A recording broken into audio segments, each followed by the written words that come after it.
This is the Troll Patrol. Live with Justin FREAKIN. Welcome to the Troll Patrol. Live. It's a freaking Monday, and we got some shit going on, so we're going to go ahead and get to it. January 6th committee has just convened for a hearing.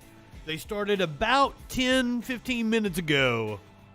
Benny Thompson gave some comments. Now Liz Cheney is speaking. What they are doing presently is they are going to vote on contempt charges for Dan Scavino and Dave Navarro, advisors to President Trump, and then they are going to meet behind closed doors to discuss what to do about Supreme Court Justice Clarence Thomas's wife, Ginny Thomas. I am sorry you have a cold, Sky. I hope you have not caught the COVID. Hopefully it is just a cold or it's allergies. President Trump's plan had worked. It would have permanently ended the peaceful transition of power, undermining American democracy and the Constitution. If the country does not so far, the DOJ has been accountability dragging its feet on actually scheduling and bringing charges against people that Congress has recommended contempt charges against. Young lady yields back. Pursuant to notice, I now call up report on a resolution. This is live right now. House of Representatives find Peter K. Navarro and Daniel Scavino Jr. in contempt of Congress for refusal to comply with subpoenas duly issued by the Select Committee to investigate the January 6th attack on the United States Capitol. The report was circulated in advance and printed copies are available. Noticeably lacking. Great description, Dustin. Resolution recommending that the House of Representatives find Peter K. Navarro and Daniel Scavino Jr. in contempt of Congress for refusal to comply with subpoenas duly issued by the Select Committee to investigate the January 6th attack on the United States Capitol. Without objection, the report will be considered read and open to amendment at any point. The chair recognizes the gentlewoman from California, Ms. Laughlin. Thank you, Mr. Chairman. You know, it's a phrase we use all the time, no one is above the law. But it seems as if a few of the former president's closest... There are people pushing for him to face justice. They are, including... The resignation letter of the assistant district attorney in the Manhattan DA's office is just insane. Met Mr. Trump around 1992 and worked for him for many years, first at the Trump National Club and then as director of social media for his 2016 presidential campaign. Then as White House Deputy Chief of Staff for Communications, and on his 2020 campaign, and later on efforts to reverse the election results, which former Vice President Mike Pence has denounced as un-American.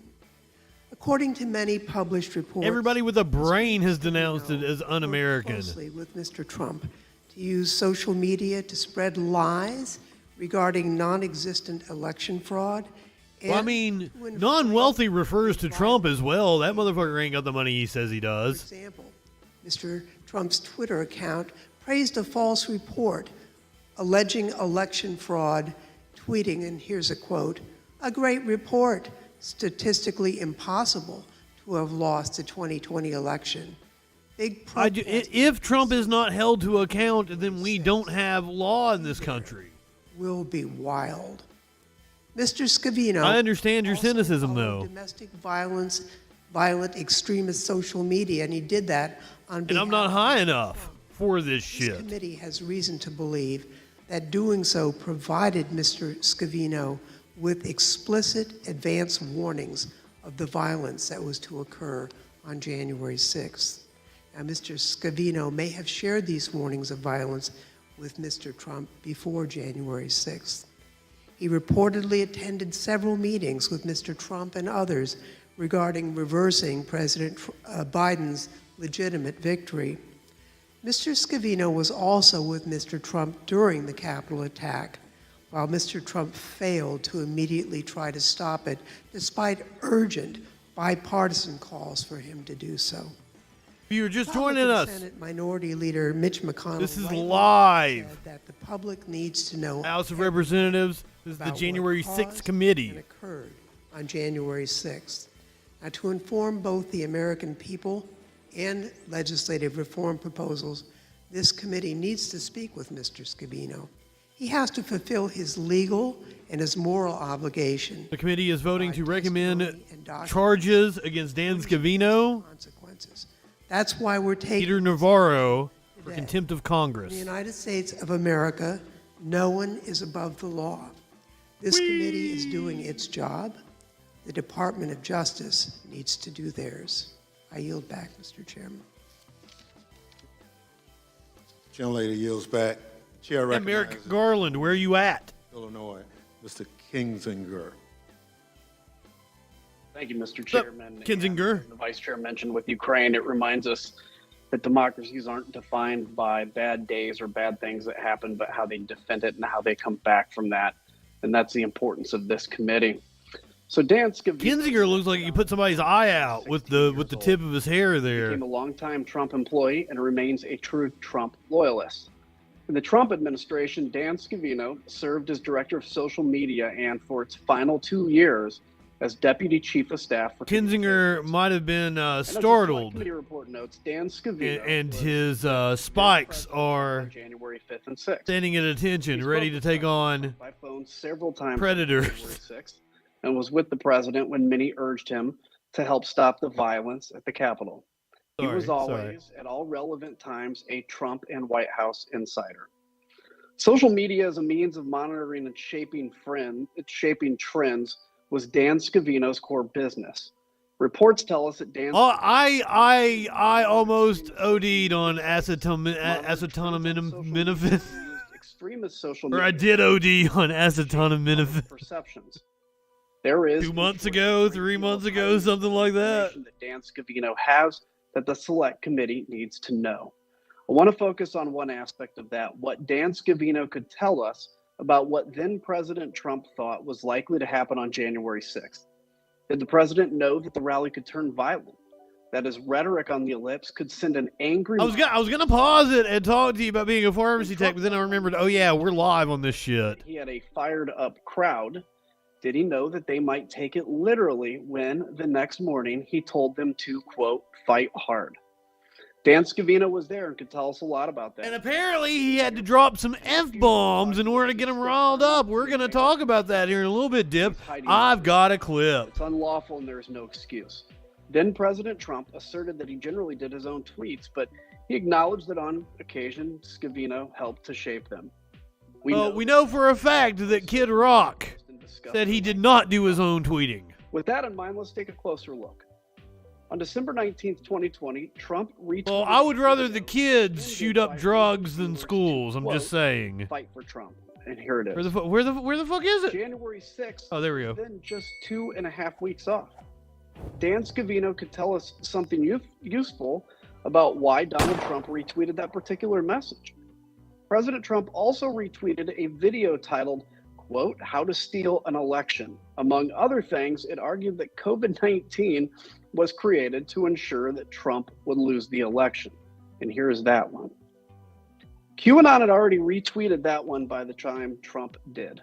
We'd like to hear what President Trump's director of social media... Oh, I'm sure I could dig that rally up on Rumble or BitChute or some shit. Social media sites make of all that, of President Trump urging them to join in a wild... I'm sure it exists on Odyssey.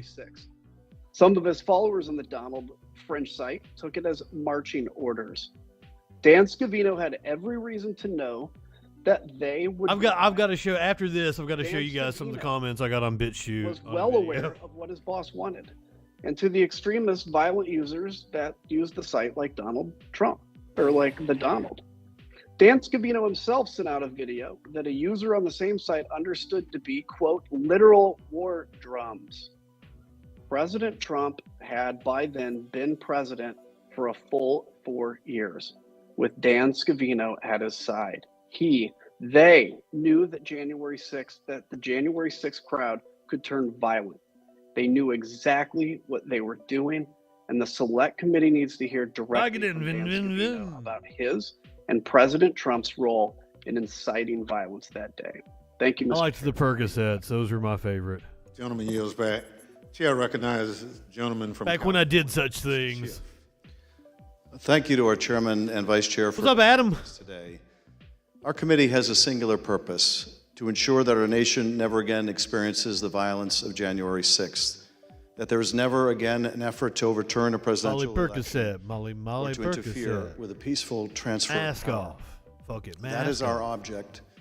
And every single witness called before this panel You had me singing. It is a patriotic duty to help Congress and the American people understand how the tragedy of January 6th came about. And more than a duty, it is a necessity. I can't hear that song without thinking about the fucking Rick and Morty Which is why we're here episode. today. The Slut Dragon. Navarro and Dan Scavino have refused to comply with a duly authorized subpoena, offering up again and again spurious and unjustifiable excuses. In Mr. Scavino's case, he has clearly relevant testimony for our committee. Scavino was intimately involved in former President Trump's social media content and strategy, and served as Deputy Chief of Staff for Communications while also actively promoting Trump's campaign. Weed, everybody believes that Scavino fucking was with being a Trump on bad January influence on me. 5th Get me to and 6th, smoke weed. including during a period when the Capitol was under attack, that he was party to conversations with Trump about challenging, disrupting, or impeding the congressional proceedings to certify the election results, and that he may have also had prior knowledge Good thing I'm not high regarding the enough for this likelihood of shit. violence on January 6th due to his monitoring of social media sites where such violence was discussed and predicted. Jonah, what is up? Specifically through press reporting, we are aware that on Welcome. January 6th, Mr. Scavino was advising Trump throughout the day. If you ain't high, get high. That's what we Directly doing. sending messages from the White House and potentially playing a role in the video message Trump released hours after rioters breached the Capitol. It's If also you been just joined reported us, that Mr. then Scavino's present we are during live right January now. 6th This is a session congressional Trump hearing as they schemed featuring on the how they could January convince 6th congressional Select Committee. Republicans to successfully object to the certification of the election and thus overturn it. This is why Picking up their ivermectin. to appear before us. Now they could have been getting it for their horse. Privilege. But that claim isn't grounded in the law or reality. Or they legitimately might have had worms, Dustin. Don't judge people. Before a congressional committee. It doesn't apply Worms are pretty on common. behalf of the former president. It doesn't apply to a potentially unlawful scheme to obstruct Congress, and it doesn't First apply thing you do when you get official home from work duties is get when, your as the ivermectin. current president of the United States. YouTube, I'm joking. Do not pull my video down. I have one more thing to add. Only take ivermectin Department for of Justice worms has and agreed as after prescribed this referral by a and doctor others or have a said. veterinarian. Without enforcement of congressional subpoenas. This is the there United no States. It's possible you went to Without see a oversight, no veterinarian about your medical issues. Not for the former president or any other president, past, present, or future. Without enforcement of its lawful process, Congress ceases to be Cancel a Justin. branch of government, and the balance of power would be forever altered to the lasting detriment of the American people. Finally, I want to return to Judge Carter's remarkable opinion. No, get high. Yes, get high. Yes, get. Oh, you meant when you get home. I have committed a crime and Fuck yeah, fraud Aaron. That's against what the I like to United hear. States. The judge said that Dr. Eastman and President Trump launched a campaign to overturn a Democratic election, an action unprecedented in Yes, American we history. will be talking about that The court case campaign was not confined momentarily. to the ivory tower. It was a coup in search of a legal theory. The plan spurred violent attacks on the seat of our nation's Now, this is the January 6th Select Committee meeting to public distrust and send contempt charges over to the DOJ for Dan Scavino and Peter Navarro. After this, the committee will meet behind closed doors where they will discuss Ginny Thomas and what to do about her. Apparently, they are planning on subpoenaing her, or at least asking her to provide testimony. extends Guy comment, to thank you those for the bits. who hold the highest office in the land or those who hold no office at all. If no one is above the law, then no one must be above the law. We are upholding our responsibility. I ain't high enough to be above the law. Justice must do the same. I'd like to get that high. Gentleman yields back. Chair recognizes gentleman from California, Mr. Aguilar. Thank you, Mr. Chairman, Madam Vice Chair, and distinguished colleagues. Our committee is dedicated to getting to the truth and to taking any steps necessary to do so. When material witnesses fail to comply with lawful subpoenas, we have no choice but to refer them for contempt of Congress.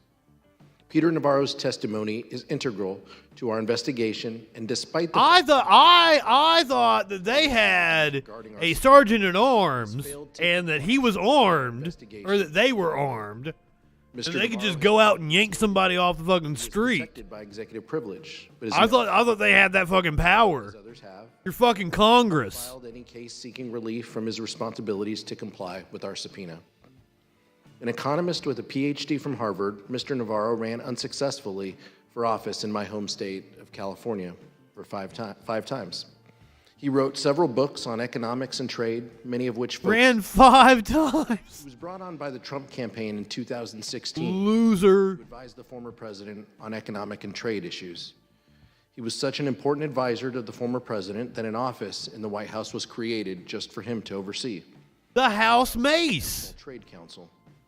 He was the architect of the president's trade policies, which, Give the sergeant at arms a fucking mace. Business Council, quote, hurt the U.S. economy and failed to achieve major policy goals. Now, Mr. Chairman, I think the American people might be wondering And we are not talking about Representative Nancy Mace. about the attempts to overturn the 2020 election. As the Vice Chair noted, that's because Mr. Navarro held that title as a director of White House National Trade Council, but he devoted much of his time to White House political efforts outside the scope of his official duties. In fact, the American people are I thought he devoted significant time to being on like Fox Business News, in his political capacity. He was so active CNBC in and the shit. 2020 re-election campaign that the United States Special Counsel ruled in 2020 that Mr. Navarro repeatedly violated the Hatch Act. That's because the former president trusted Mr. Navarro as a spokesman and confidant. He was so intimately involved with these efforts that Mr. Navarro allegedly led a call on January 2nd with a group of state legislators about the effort to convince Vice President Pence to delay the election certification for 10 days. A text handed over to this committee by Mr. Meadows from a member of the press read, and I quote, "Mark, I'm reaching out because I have details on the call that Navarro helped convene yesterday with legislators as part of his effort to get Pence to delay certification of the election." The whole damn administration violated the Hatch Act. Were you on the call when the president But I mean, that fucking administration after administration, Obama had plenty of Hatch Act violations. We need to hear from him about this conversation. And I wish they would actually strictly enforce we need it. to hear from him about his other calls with Steve Bannon, whom the House has already held in contempt, that took place both during and after the attack on the U.S. Capitol. And Bannon is like the only one that has a trial set thus far, and it's like July of next year. Like that fucking helps us. In his book, which I know my colleague from Florida will discuss in greater detail. This is as clear a case for contempt as we are likely to see, Mr. Chairman, and I yield back. Gentleman yields back. Chair recognizes gentlewoman from Florida, Mrs. Murphy. Thank you, Mr. Florida woman. And I'll just pick up where my colleague, Mr. Aguilar, left off. Over a month and a half ago, Mr. Navarro was subpoenaed by this committee.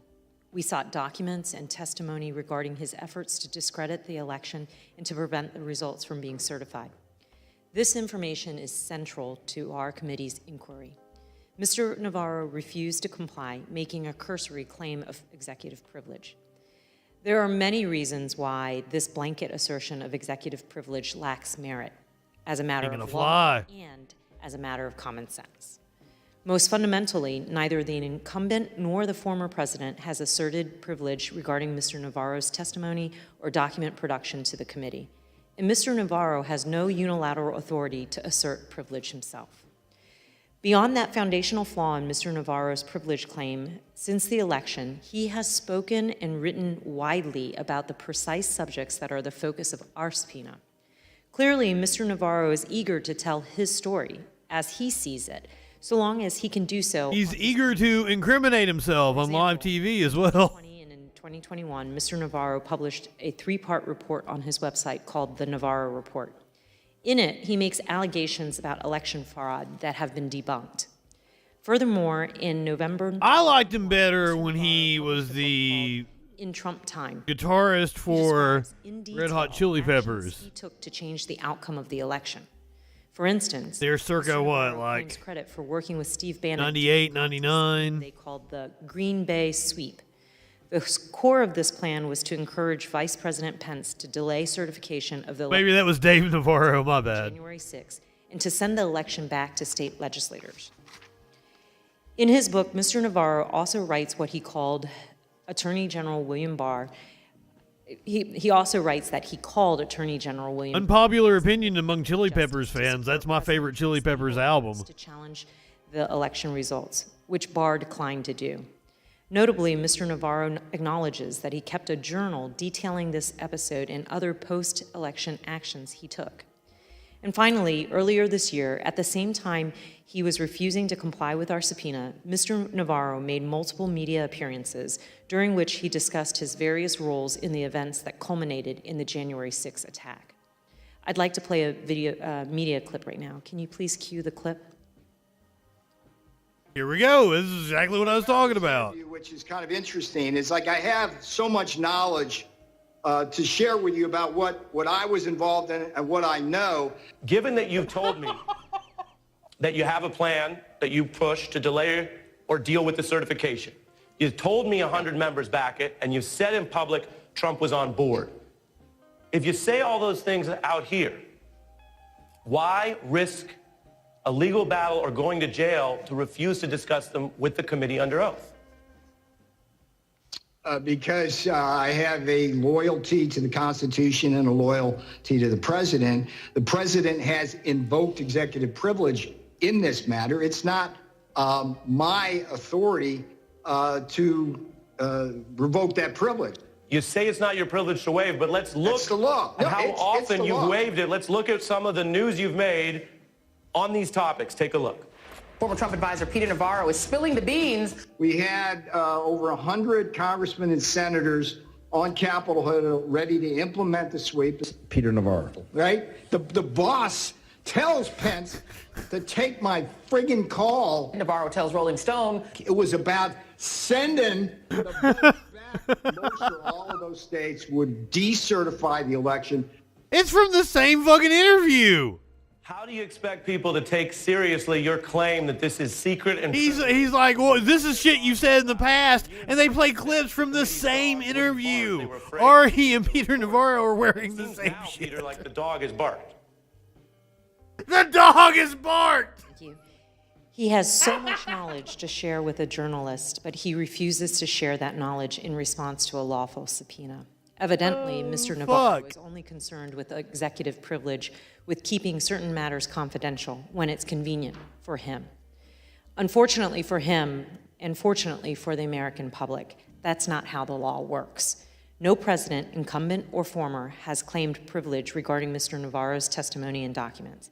And in any event, his claim of executive privilege is severely undermined, if not foreclosed altogether, by his extensive public disclosures on the same issues the committee seeks to question him about under oath. As a result of his actions, Mr. Navarro is clearly in contempt of Congress and should be referred to the Department of Justice for criminal prosecution. I yield back.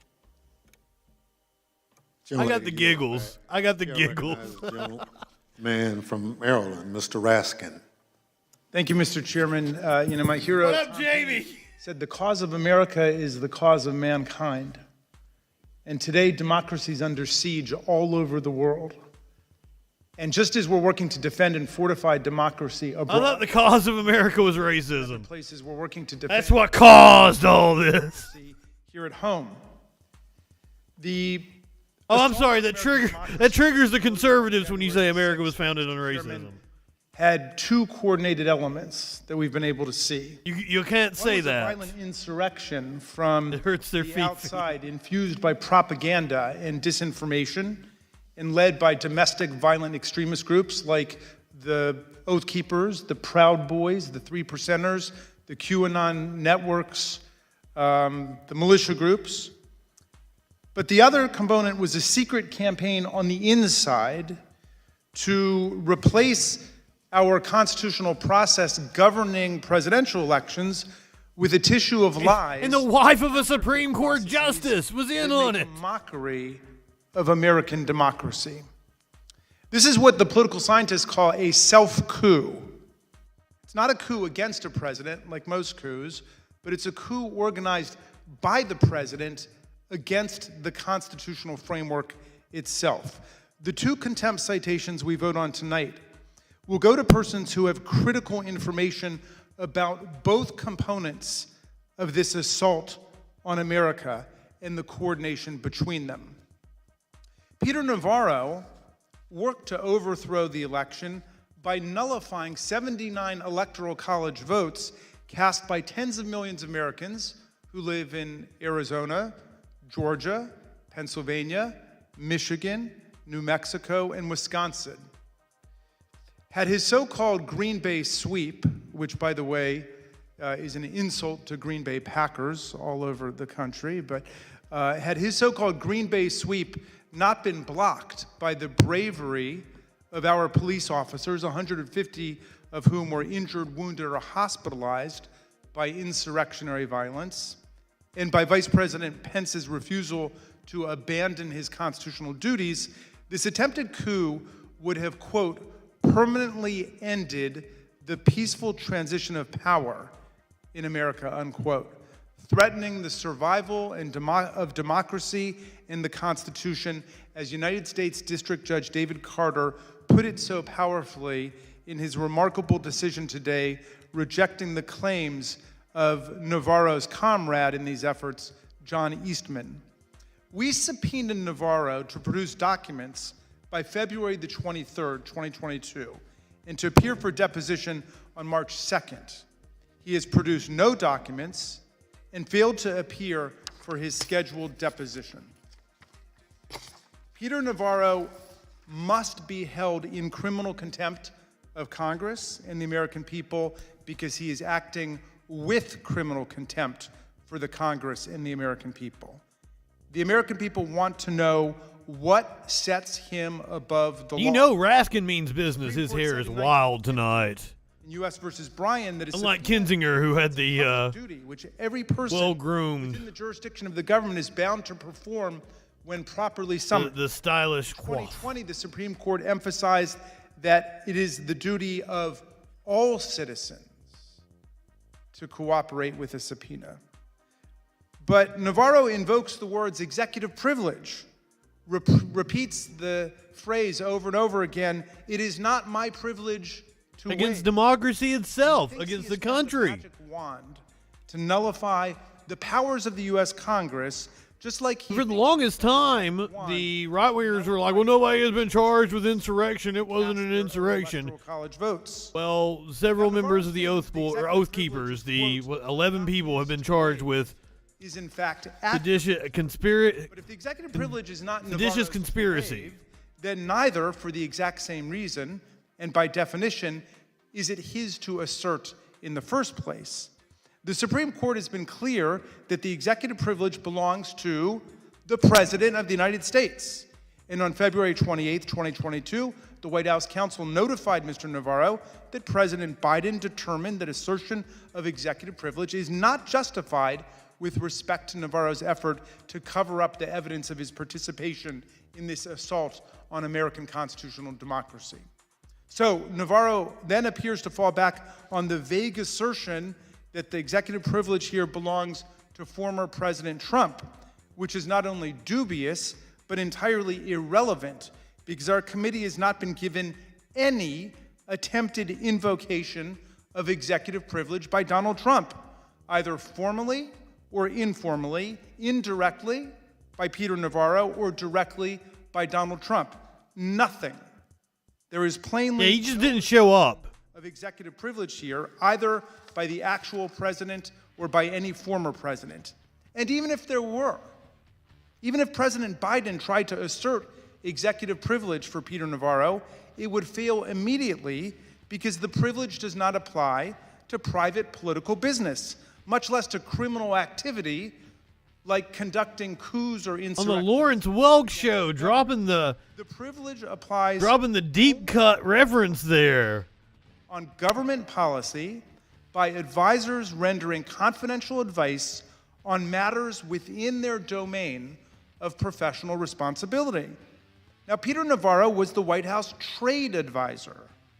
It was not within his job description to overthrow President... By the way, the trade advisor during a time where we lost a trade war with China over soybeans had to subsidize farmers, regimes in place of the U.S. Constitution. Put tariffs on steel and lumber that are having a reverberating effect currently, driving inflation. Of 49 million Americans. That's your trade advisor, Peter Navarro. Presidency for his chosen candidate for 4 years, he was not rendering advice on trade policy.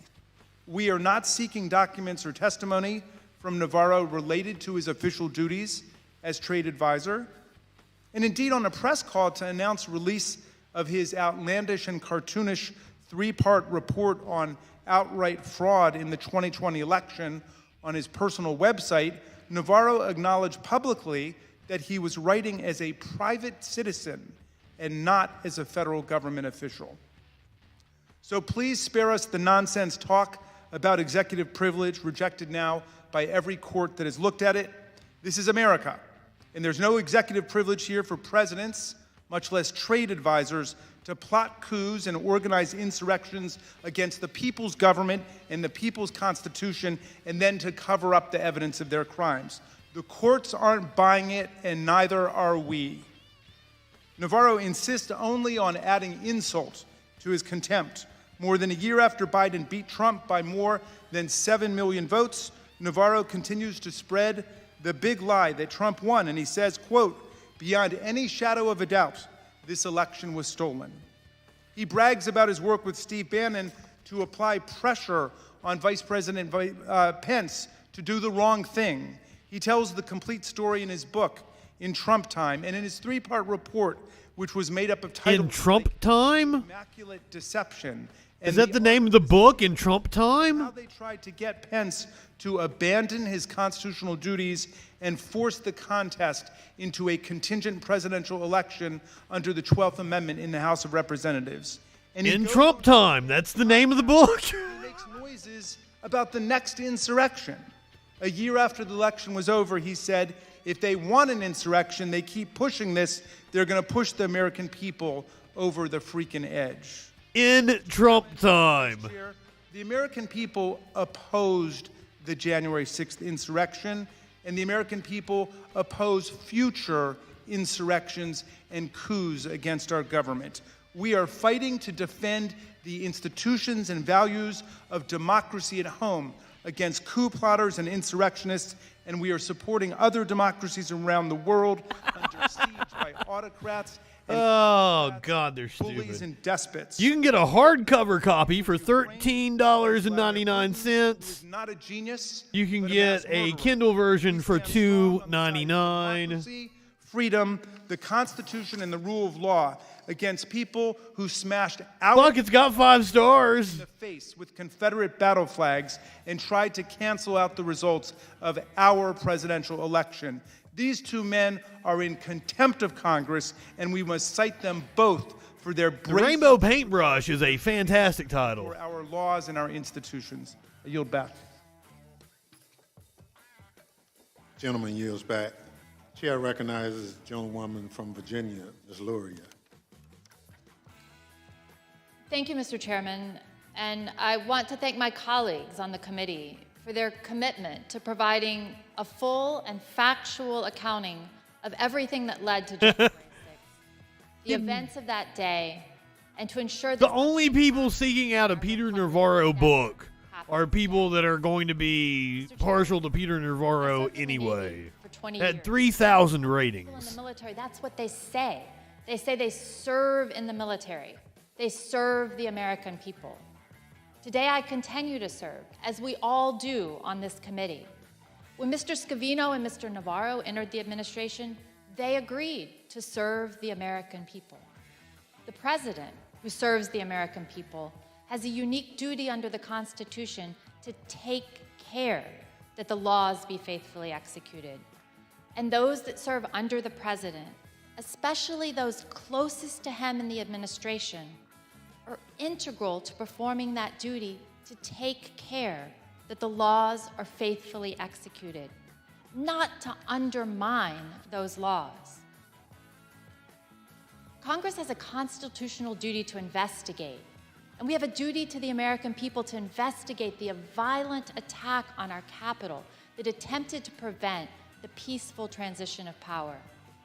Mr. Scavino and Mr. Navarro have a duty to respond to the subpoenas of this committee. However, they've decided, apparently, that they're above the law. 50 years ago this year, a small group of people in the Nixon administration also decided they were above the law. They engineered a cover-up to— Weed! I need to pack another bowl. They were almost successful, but it took Congress, the Senate, to get to the truth, a truth that the American people deserved. This committee has conducted more than 800 voluntary depositions and interviews, with more scheduled, including witnesses who worked in the previous administration. I don't know if I have enough in my— I might have to grind some more here on the screen. 90,000 documents pertaining to January 6th. And we followed up on more than 435 tips received. Get high, Aaron. I'm going to have to get the grinder out and everything. Witnesses have voluntarily come forward. I was trying to avoid doing it. However, Mr. Scavino and Mr. Navarro refused— Maybe there's some in my grinder. —this constitutional duty. Why are they special? Why is it when we get closer and closer to the former president, his inner circle, those nearest to the president, why are those the ones who refuse to tell the American people what they know? What is Because they're guilty as fuck, too. They were grifting off of Trump. attempted to obstruct the pursuit of They justice? guilty. And to stonewall this committee's work and conceal the truth, despite both publicly acknowledging their roles and promoting election fraud conspiracies. It's time. It's time for Aaron to get high. What, Mr. Scavino and Mr. Navarro, are you covering up? Who— About fucking time that Vader is going into the Hall of Fame this weekend. Been through this process before. What, Mr. Meadows, are you covering up? And who are you covering for? When given the opportunity to tell the truth about the attack on January 6th, both Mr. Scavino and Mr. Navarro continue to put loyalty to Donald Trump before the Constitution and the American people. Tonight, I will vote to hold Mr. Scavino and Mr. Navarro accountable for their actions and recommend that the House of Representatives cite both of them for contempt of Congress. And the Department of Justice must act swiftly. I will echo what my colleagues have already said, but more bluntly, Attorney General Garland, do your job so that we— Yes! What the fuck is up with Merrick Garland? Gentlelady yields back. If there's no further debate, I now recognize the gentlewoman from Wyoming, Ms. Cheney, for a motion. Mr. Chairman, I move that the committee favorably report to the House the committee's report on a resolution recommending that the House of Representatives find Peter K. Navarro and Daniel Scavino, Jr. in contempt of Congress for refusal to comply with subpoenas duly issued by the Select Committee to investigate the January 6th attack on the United States Capitol. The question is on the motion to favorably report to the House. Those in favor say aye. Aye.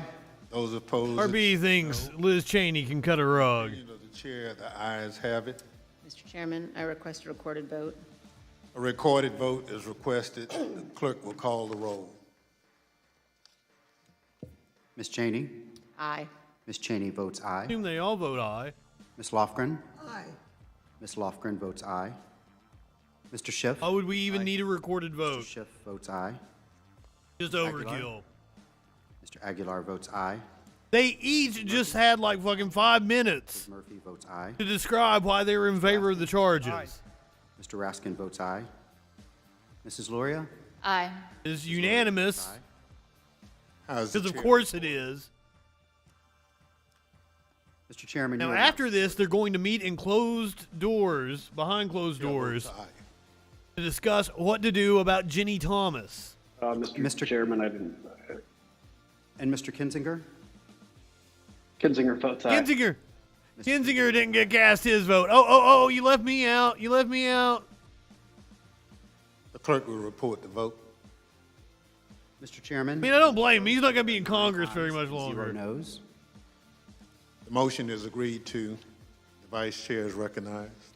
Mr. Chairman, pursuant to Clause Tick, tick, tick for 2L, Kinzinger. Rule 11, I request that members have 2 calendar days in which to file with the clerk of the committee supplemental or additional views on the measure order reported by the committee tonight. So ordered. Without objection, staff is authorized to make any necessary technical or conforming changes to the report to reflect the actions of... So if you're just joining us, we've got some new people in here tonight. We are live, the House of Representatives. This is the January 6th committee. They've just voted to hold Dan Scavino and Peter Navarro in contempt of Congress. They are now going to have a closed-door meeting.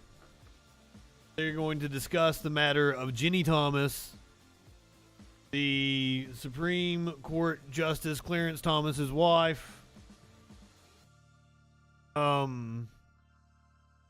Yeah, so that's what's going on. Sorry, I've been a little preoccupied over here because I've given my speech several times about how I'm more capitalistic than a lot of people that call me communist because I file my taxes as a small business owner. That is not the case anymore. I signed my papers today. I am signing my life away. I took a position with a company, and they've been asking me questions the entire time we've been doing this shit. So already hitting the ground running and shit. And I've spent the day filling out my paperwork, all that good shit. Why would I tell you that? Why would I divulge that on the Troll Patrol? Not that I don't trust you, Warlord. I would tell you in private. I'm not gonna say it on the Troll Patrol so people can go and be like, hey, does this guy work for you? Rescind that offer. They'll cancel culture me in a heartbeat. I'm not doing anything unusual. I'm gonna be doing video editing, audio editing, same thing I've always done. So I'm not moving into a different field, and I don't believe it's gonna have any bearing on doing the Troll Patrol. The only thing I might see happening is possibly being moved back an hour. But I'll let you guys know once I actually get more acclimated. I might end up taking some days off next week. Just to give you an update on what's going on. Oh, yeah. I didn't give you your meme for tonight because we started off with the congressional hearing. Party the fuck down, Battle of Awesome says. Slapping you, silly because you disrespected me. Yeah, that's my issue is as a freelancer, I do pretty good for myself, but also I have to be motivated.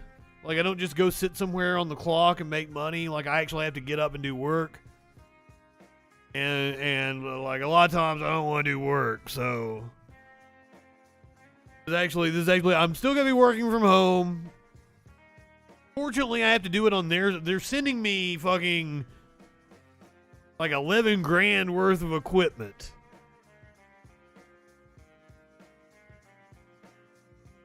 Sucks about it is and that's the thing is usually I wouldn't take a job like this because they're going to be monitoring me. They're going to have tracking software on the computer and shit. I hate that stuff. I've always stayed a freelancer. Couldn't pass up the offer. I'm like, all right, yeah, I'll work for that. I'll take your MacBook Pro. I'm about sick of it now, Spider. But you know, I'm gonna have to do the story tonight. That's what I did in the teaser. You know, I got my own twist on it, and I've got something feel good for the end. Maynard, do not pee on this. Indeed. Fucking socks pissed on my shoe last night. And I just looked at him, I'm like, dude, I love you. Why would you do that? I just washed them from the last time you pissed on them.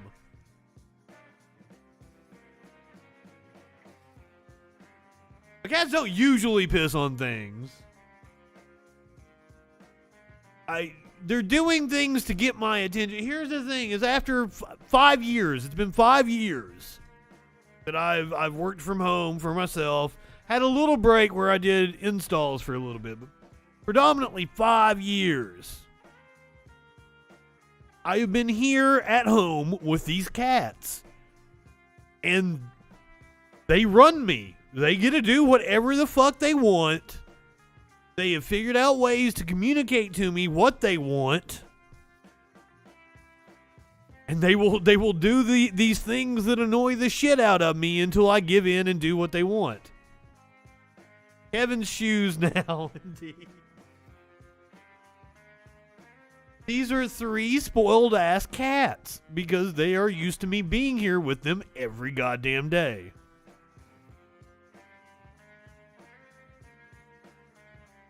Will Smith. This was Sparkle's take on it last night. Will gonna have to slap everyone. I got jokes about his wife. And she does. Apparently, Sparkles and I did a whole 30-minute bit about the Smiths on the Freak Show a month or two ago.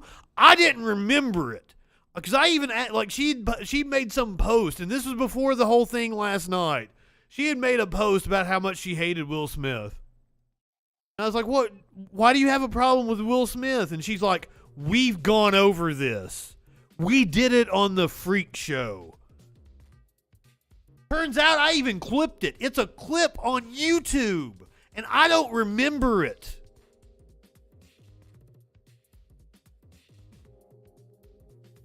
Oh, fucking Battle Opossum.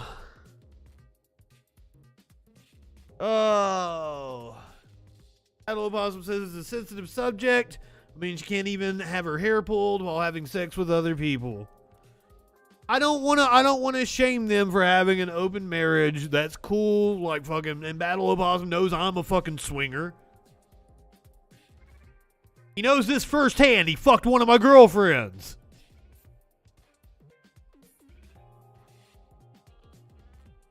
But, how high was I? I'm always high.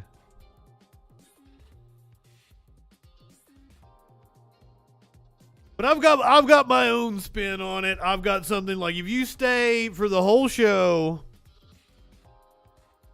the second time it was behind my back, the first time it was with my consent. I was there the first time. God damn, dude. Do you not remember this shit?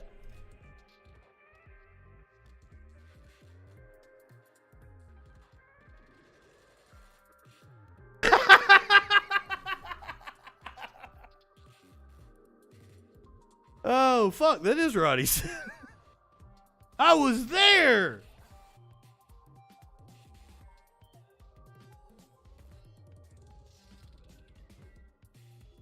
I wasn't gonna say it. That's the reason why she fucked him. Was like, he popped up, was like, I'll take his virginity. I've never took somebody's virginity before. Like, all right, take his virginity.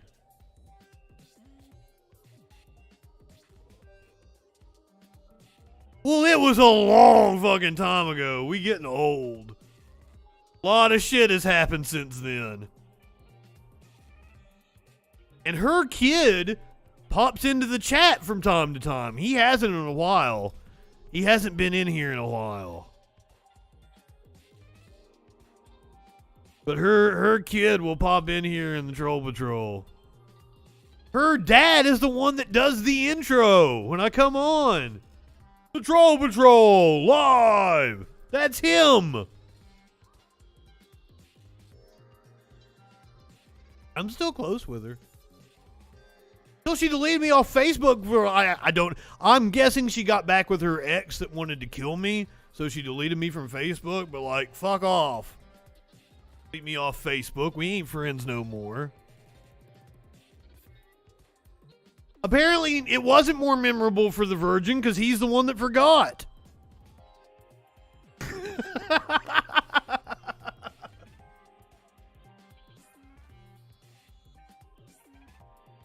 Another one. You want this one?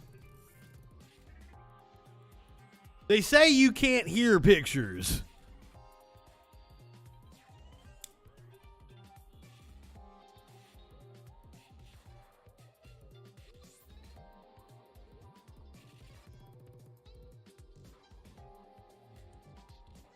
Guess we should do the news. Watch that congressional hearing.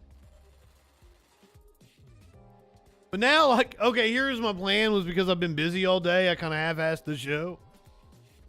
So my plan was to play this, like, 30-minute Biden speech. An opportunity to just pad my fucking time out. But now, like, I ain't gonna make it through no fucking 30-minute Biden speech. We already did that congressional hearing.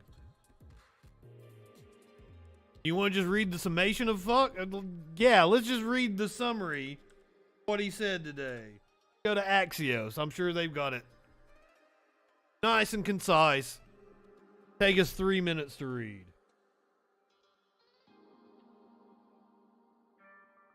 Yeah, he said that Will Smith wouldn't do that if The Rock had said it. But I mean, I don't know. Will is fucking crazy. Okay, so this was one of the highlights from the Biden speech today. This is him walking back his. Oh, I'm sorry. I was going to describe it as him walking back his comments about Putin, but apparently he's telling NBC, "I'm not walking back anything." I still want to get back to your original words that he cannot remain in power. Can you help us understand you have more foreign policy experience than any president who has ever held this office? Whether those are your personal doesn't mean it's good foreign policy experience. I understand why people would believe you, as someone commanding one of the largest nuclear arsenals in the world, saying someone cannot remain in power is a statement of U.S. policy. And also, are you concerned about propaganda use of those remarks by the Russians? It should be. No. Tell me why. You have so much experience. You are the leader of this country. Because it's ridiculous. Nobody believes we're going to take down. You don't have to suck his balls. You're a reporter. You don't have to suck up to him. I was talking about taking down Putin. Nobody believes that. You said he couldn't remain in power. What have I been talking about? You literally said that. Since this all began. The only war that's worse than one intended is one that's unintended. The last thing I want to do is engage in a land war or a nuclear war with Russia. That's not part of it. I was expressing my outrage at the behavior of this man. It's outrageous. It's outrageous. And it's more an aspiration than anything. He shouldn't be in power. There's no, I mean, people like this shouldn't be ruling countries, but they do. The fact they do, but doesn't mean I can't express my outrage about it. Last question. Thank you. You've said that... I guess that means it depends on what the conditions are on the ground come July. That Vladimir Putin sees it that way, that he will not use this as an escalatory... I don't care what he thinks. Look, here's the deal. He's going to do what he's going to do. Putin, look... But you're not concerned that he may see your language and view that as a sign of a reason for escalation, use that as an excuse to escalate, given his recent behavior? Given his recent behavior, you should, excuse me, I shouldn't say that to you. Given his recent behavior, people should understand that he is going to do what he thinks he should do, period. He's not affected by anybody else, including, unfortunately, apparently his own advisors. This is a guy who goes to the beat of his own drummer. And the idea that he is going to do something outrageous because I called him for what he was and what he's doing, I think is just not rational. Experience does not equal competency. Competency. Just I have 20 years experience broadcasting. That doesn't mean I can pronounce competency. Experience does not equal competency.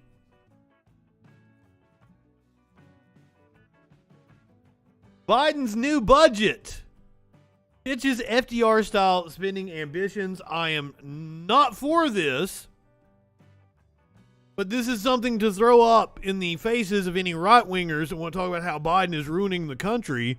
Biden has already cut the deficit and is on track to cut it by like $1 trillion over the next 3 years, I believe it was.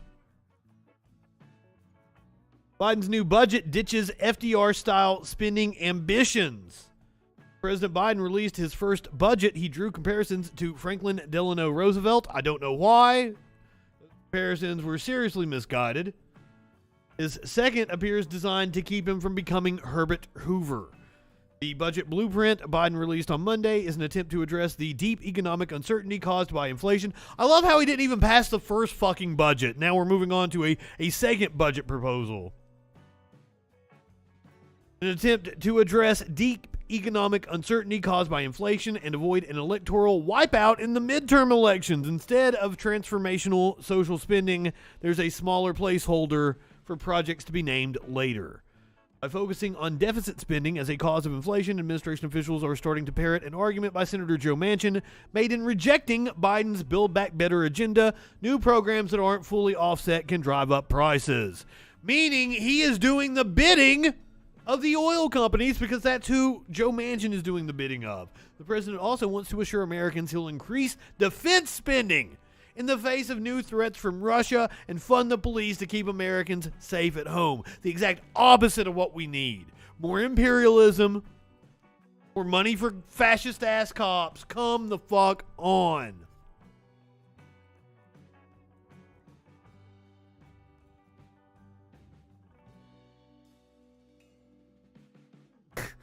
Exactly. What an agenda. Great vision. Much progress.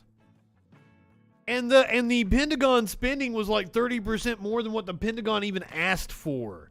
It's insane. Now, the right wing and even the mainstream press is clearly trying to paint the picture that Biden's gaffes could cause World War III and get us into a war with Russia. That's what the reporter was talking about when she was asking about him saying that Putin can't remain in power. She was saying, do you worry that Putin will use that as propaganda against the West as sort of a rallying cry behind his regime?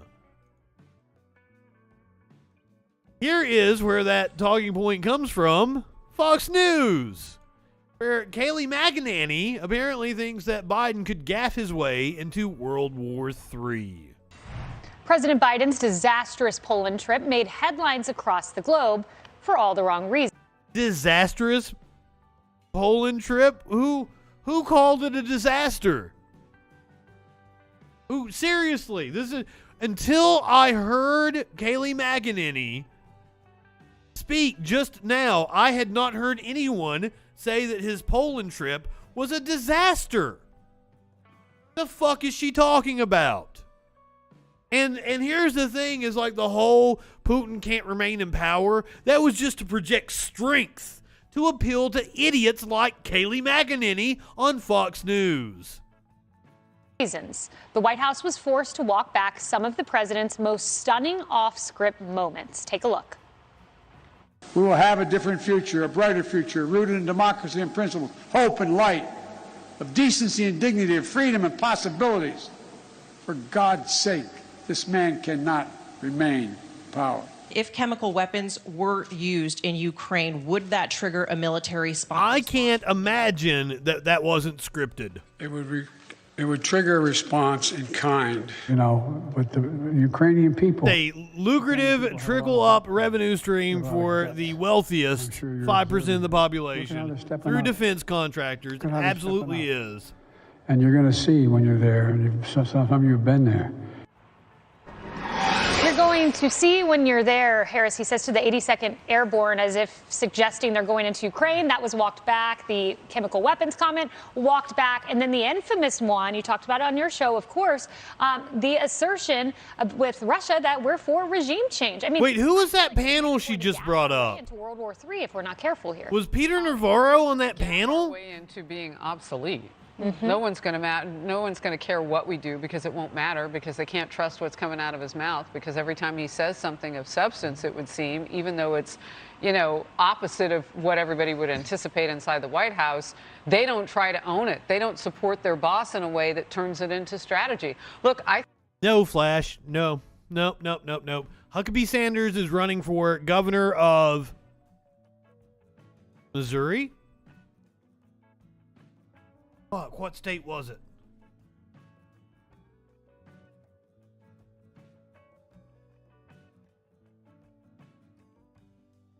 Arkansas. I'm sorry, Arkansas. Running for governor of Arkansas.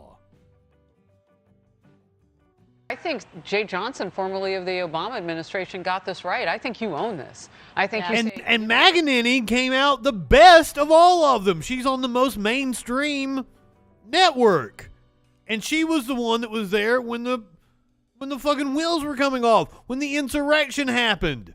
Jesus. What? The president said this. That's probably how he feels. It's not our foreign policy, but how do we work that? Like, how do we work that to our advantage? They're so busy treating him like the gaffe machine that we know him to be that they don't turn it into a win. What kind of a team do Oh, it was her looks that got her on Fox. Okay. They know you're going to do this. Who told us? That makes that makes sense, Flash. You're right.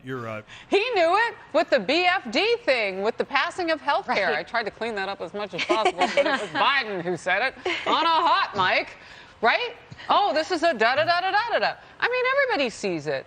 But how do you then take what the president has done and make it a win for the United States? She was alluding to him saying it's a big fucking deal when they passed Obamacare. Among some. Mm-hmm. Exactly. And Emily, looks equals blonde. I mean, those to me were in a different category. Those were the most dangerous comments I've heard made in 48 hours, given that you have a maniacal dictator, Putin, on the receiving end, who already has this preconceived notion that all those things are Her eyes look empty. troubling. But there were also other gaffes. He said, don't jump to the 82nd Airborne, whatever that meant. Sanctions were not meant to deter. His whole administration said otherwise. He said he wanted to... Was she making a Snoop Dogg reference? This was a series of gaffes. A series, and even the AP points out this is the third major gaffe on a major issue. Who's this woman? This Rebecca Black-looking chick. Devastating. The Wall Street Journal warns us that the world is entering the most dangerous period since the Soviet Union collapsed, and perhaps since the 1930s. And we have a president, a commander-in-chief, that can't get his CNN truck. Right? Charles Cook writes, the standard should be excellent. Makes it onto Fox News. Apologists that keep saying, oh, it's endearing, his gaffes. Oh, we know what he means. Oh, it's because he's impolitic. No, it's not. What? It's because he doesn't know his stuff. I need my commander-in-chief. I need the leader of the free world to be on it. You people supported Trump. You think he was on it? You think he knew his stuff? Are you serious? What fucking planet do you live on? God damn! Do you think we're stupid? You think we're fools? To be educated, to be articulate, to be accurate and apprised of the situation. The exact opposite of Trump. Witnessing is a cleanup every time. It's like watching curling in the Olympics, right? Where as he goes and makes these gaffes, someone's behind him sweeping the floor. It's mind-boggling because that's not why they're sweeping the at stake. And unfortunately, I don't see an end in sight. They don't go behind sweeping and curling. Like they sweep in front of the what, puck? Whatever the fuck that thing's called. They're actually fucking like guiding it with the... This woman doesn't know what she's talking about. I think that's how curling works. Hold on.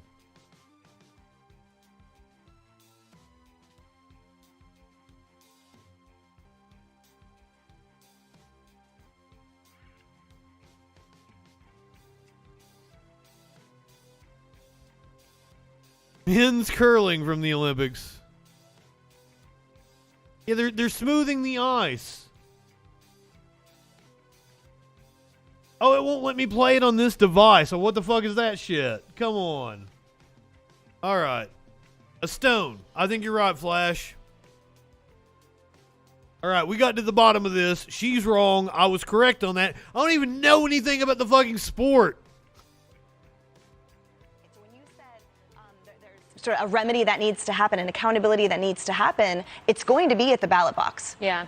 No, for sure. That's a long ways off, though. It is We got to get long through ways this off. moment right now, and you can't say he's not political. The man's been in politics for 50 years. So Don't either drop he's poop doing like it an on elephant. purpose, and wouldn't that be a fascinating strategy to show? But hey, she needs somebody that's on it, that knows what they're talking about, unlike her, who isn't on it and doesn't know what she's talking about.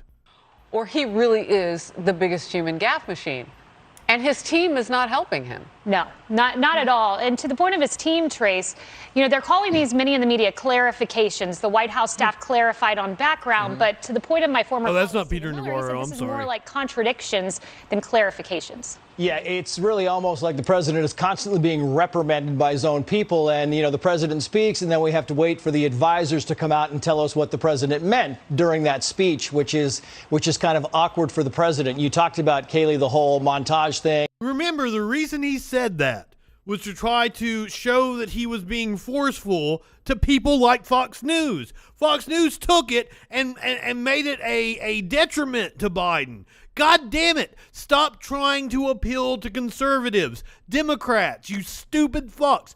Let me tell you, the reason they do it is because that's who votes. That's who votes reliably. We're going into a midterm election, and the electorate is likely to be more conservative.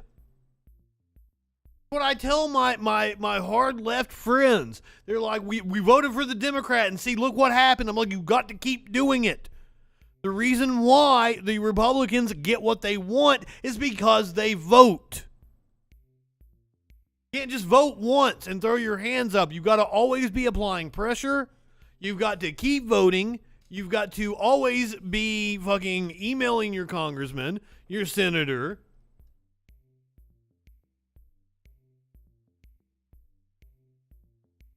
But I mean, the Democrats are just making a calculation that of the people that are going to vote this fall, they are going to be predominantly conservative, so we're going to try to appeal to them. That's why if I was advising the Democrats, I would be like, legalize pot, cancel student loans. Boom. You will win. You will animate the people that you need to animate to win. But the way the Democrats are looking at it right now is that those people that would be animated by legalizing pot and canceling student loans don't vote. So why should we cater to them? They don't vote. I know it's stupid, but that's the way they look at it.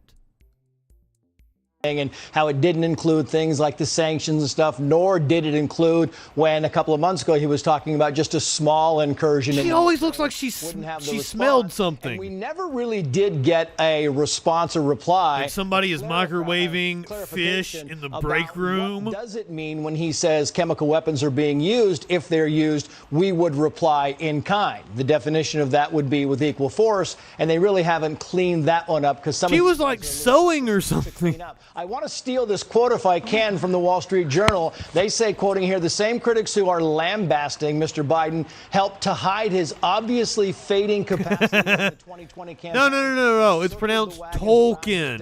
Tolkien. They thought he was the only Democrat who named him after J.R.R. Tolkien. Speaking, and they're very careful with him, and this is part and parcel of the reason why, because they have to kind of clean up a lot of this stuff. It takes more than just voting. There has to be a ground game. There has to be constant pressure. And agree with his staff. It sucks. But we're going up against fucking billionaires that have all the money in the world. Trace, that quote really stood out to me too. Super hell. Super hell. If you microwave fish in the break room, you go to super hell. And wondering what some of President Biden's stances were. And, he'd call a lid very early when we were just beginning our day there at the White House, multiple stops across the country. But he really had the luxury of being in the basement, even in the debates. Wait, is it not R.R. Tolkien? Was I confusing him with a main George R.R. Martin? Yeah. I don't know anything about your stupid fantasy books. I'm new to the No, show, we'll just so speak to all the it's my points that first were time on. All good, all good. Cassie, then Trace. Well, all the points that were made, because we were all just supposed to trust. This was the guy with 50 years of experience, right? No need to ask, no need to verify, no need to get his perspective, because we should have it. 50 years of experience of being wrong on nearly every major foreign policy issue. That She got a point. But I will take Emily's point with the voters at the voting block. There's a new poll out today that a whopping 71% of Americans have little or no confidence in the president's response on Ukraine. He's at a 40% approval rating, 55% disapproval. I honestly, when it comes to Ukraine, like, for Democrats writ large. I don't know what more we can ask for. It's not only the leader of our country, it's the leader of their party. And Americans right now are saying things are bad abroad, things are bad at home, and the finger pointing is at you guys who keep steering us in the wrong direction and making us Rammstein poll. let alone What are we polling? What's my favorite song? So this Probably Son. I Like America. for people like me who love to point out where the Democrats are getting it wrong. Trace. I just want to quickly point out. Engel is really fucking cool. Handling of the war in Ukraine. The poll is. That's the thing. I can't stand the song Du Hast. I think that song is stupid, and it was like everywhere in the late 90s, early 2000s, whenever the fuck it was. Rasmussen. I'm sorry, Rasmussen poll.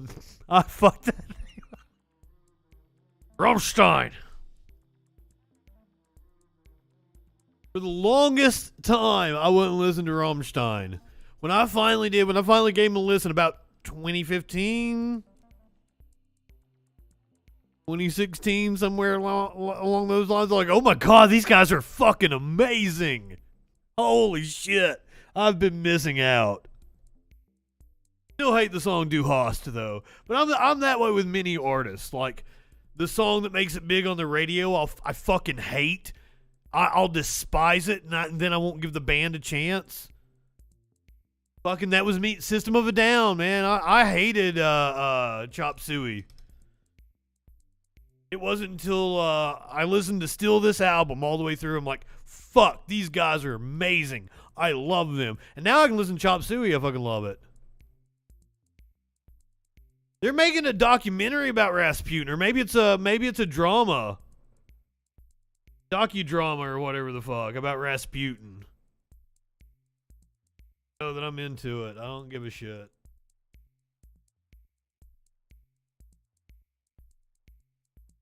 Ram Ranch.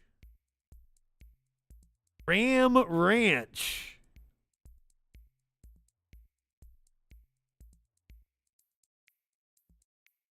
See, that's my thing, is I can't, people get upset with me about my music, but like, I can't listen to anything that's been on the radio. Like, if it was a radio hit, because I worked in radio for years.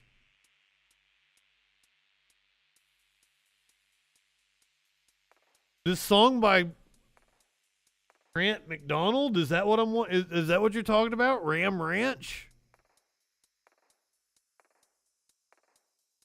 I'm so confused. What is Ram Ranch? I do not want a Ram Ranch. That sounds like a bad time.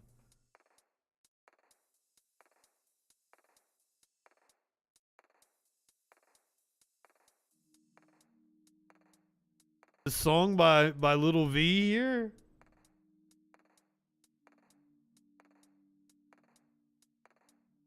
This song specifically. I'll heart it for later. I'll come back to it. We'll find out about Ram Ranch. I'm intrigued. I'm intrigued by the name. So Trump had a rally over the weekend. I can't remember what day it was. Was it Saturday? Like it was Saturday in Georgia. And yet you have people like John Kerry worrying about the climate. The climate. Well, yeah, we're setting record high temperatures on the West Coast, record low temperatures on the East Coast. Yeah, the climate, you stupid fuck. Oh, I heard that the other day. Here we are, guys, threatening us. He's worried about the ocean will rise 1/100% over the next 300. Like just from the ice shelf that collapsed, was it like 161 feet or some shit? That can't be right. I have to be 161 feet. I have to be off on that one. Hold on. We did the story of the ice shelf collapsing last night. Couldn't have been 161. Okay, go back to last night's notes and find out what it was.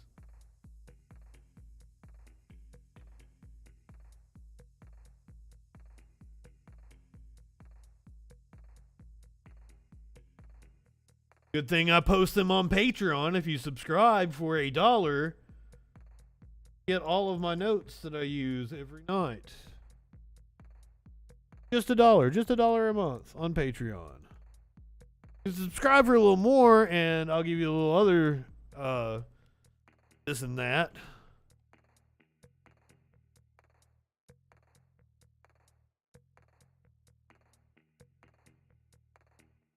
If the water frozen in East Antarctica melts, okay, this is where I was close.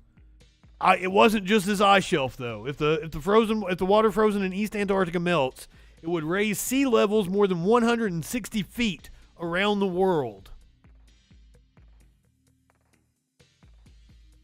Oh yeah, we did that story last night. Record heat waves in both the Arctic and the Antarctic. So I'm sorry, you dumb fuck. You don't know what you're talking about. But I mean, the woman on Fox News think this guy has it together. Has the facts straight. Bullshit. He's worried about the ocean will rise 1/100% over the next 300 fucking years.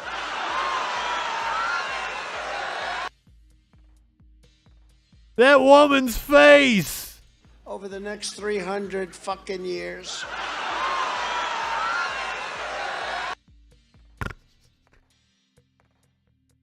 Over the next 300 fucking years. He don't care. He ain't gonna be here.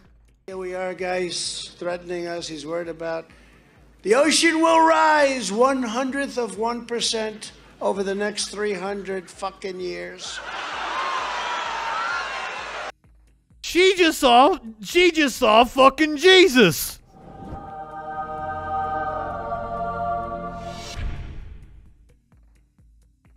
That made her day. For the next 300 fucking years.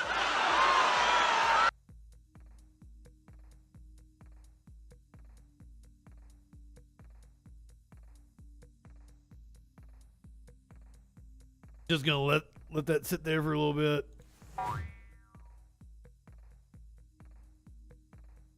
Ma'am, if you like F-bombs, I have a show for you. It's called The Troll Patrol Live. It is on every night, Sunday through Thursday, 8 p.m. Eastern. I drop a fuck ton of F-bombs. You will enjoy it. If that's all it takes, make your panties wet. Ma'am, tune into this show. I've got plenty of F-bombs for you. He ain't gonna live to see his Florida beach house drowning, unfortunately. Fuck your feelings, that's what she's saying.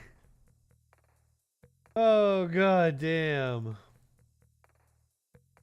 Trump deserves 300 fucking years for his crimes. Trump likely committed felony obstruction, federal judge rules. Federal judge ruled that former President Donald Trump more likely than not attempted to illegally obstruct Congress. A federal judge ruled Monday that former President Donald Trump more likely than not attempted to illegally obstruct Congress as part of a criminal conspiracy when he tried to subvert the 2020 election on January the 6th, 2021. Based on the evidence, the court finds it more likely than not that President Trump corruptly attempted to obstruct the joint session of Congress on January the 6th.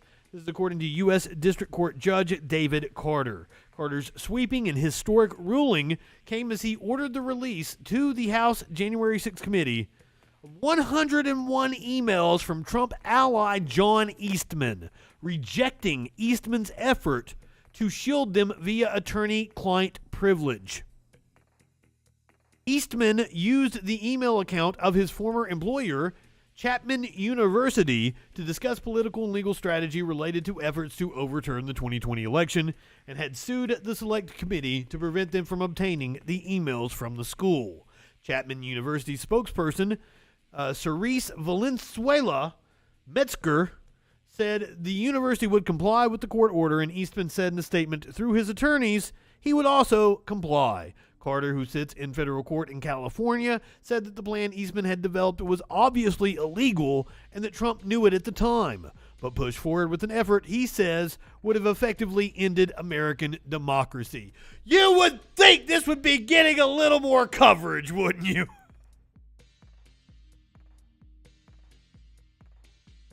I still don't think the United States and the people, the citizens, have grappled with the gravity of exactly what happened on January 6th.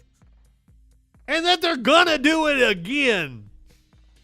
If you let these people take power in the fall, they're gonna do it again. It is going to be amazing if we make it out of this decade with some shred of a democracy intact. But that's the reason why the right is always like, well, it's not a democracy. We're a republic. We're a constitutional republic. We're not a democracy. Democracy is mob rule. I've heard it a million fucking times. They're wrong. Constitutional republic is our form of government. Our form of voting is democratic vote. We have representatives who speak on our behalf, and we elect them through democratic vote. We are a democracy. And the answer to the ills of our government is more democracy. It's always more democracy, and I want to see the institutions of the United States become more democratic. If you've been watching this show for a while, you've probably heard me talk about my harebrained idea to abolish the House of Representatives and have all of us log in via some sort of social network with our social security numbers, and we all vote. Real direct democracy. You can leave the Senate in place. The House is the important one. The House has the power to declare war. The House passes the budget.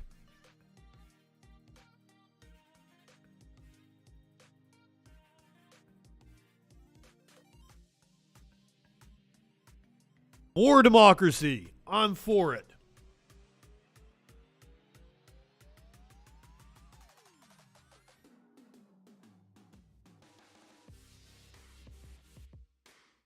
You know, Sky Comment, you make an interesting point. That they may just hate the word democracy because they hate the word Democrat.